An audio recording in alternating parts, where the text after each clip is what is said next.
through the fourth to the point where you get up by 13. What's the level there of fatigue versus just wanting to close it out, and how did you see things turn? We gave ourselves a chance to win. We didn't close it out, but loved our effort. I loved our tenacity in the second half, and put ourselves in a position to win a ball game, and playing against a very good team, but we weren't able to close it out. Kyle. LeBron, especially defensively, what do you think the switch was for you guys, and what did you like about that group that played the whole fourth and most of the overtime? We just picked up our physicality.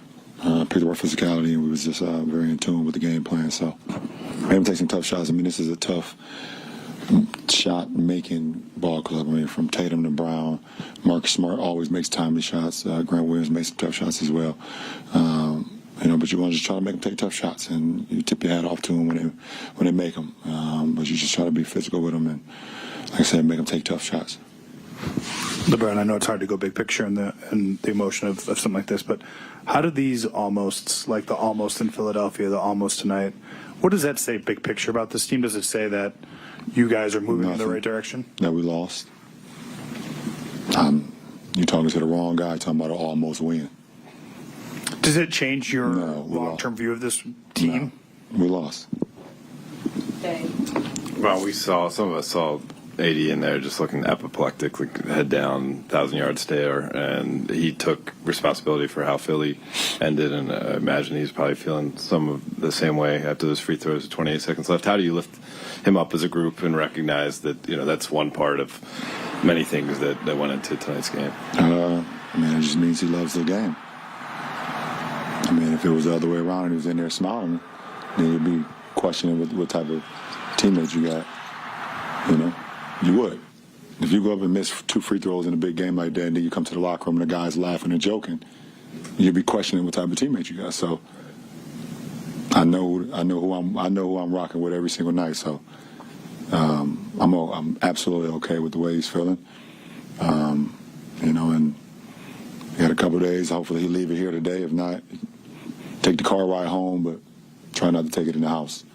But if it's one guy on this ball club that I love going up to the free throw line in the clutch is AD. He's been on the other side a lot more times in our 4 years together of closing out games at the free throw line than on the other side. So not worried about it one bit. BT, Allie, do you have a question? Kyle. Darvin said one key is that the team needs to come out with more urgency. You guys got down 13 points in the first quarter.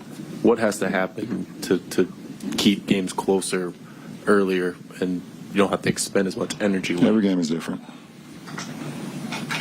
Every game is different. Those guys hit some tough shots and some big shots early on. And we got down 15-5, and we got down as much as 20. But every game is different.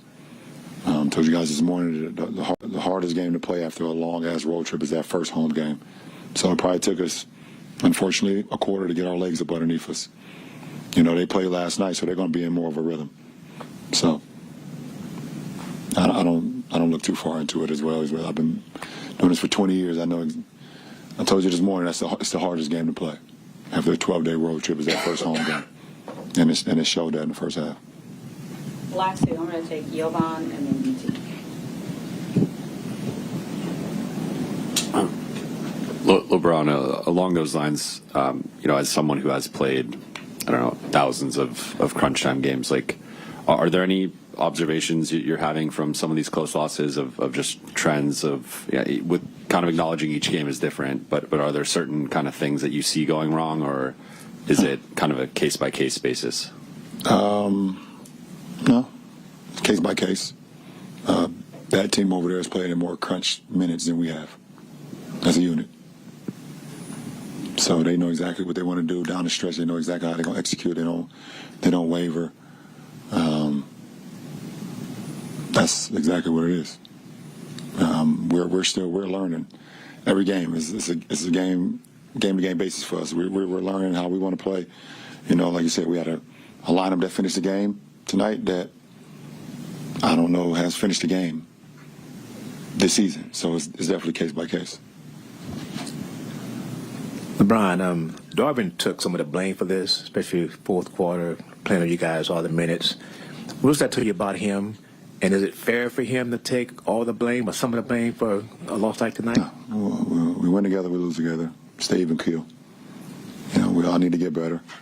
We all take accountability for ways that we can be better, but I think him and his coaching staff put out a game plan. Us as players, we try to execute it. There's going to be times where you're on the floor and you definitely you mess up a coverage or you have a turnover or whatever the case may be. That's sports. That's life. I mean, nothing is perfect. But we gave ourselves a chance to win. The coaching staff put us in position with a chance to win, and they was able to make more plays than we did. But I will enjoy my day off tomorrow for sure.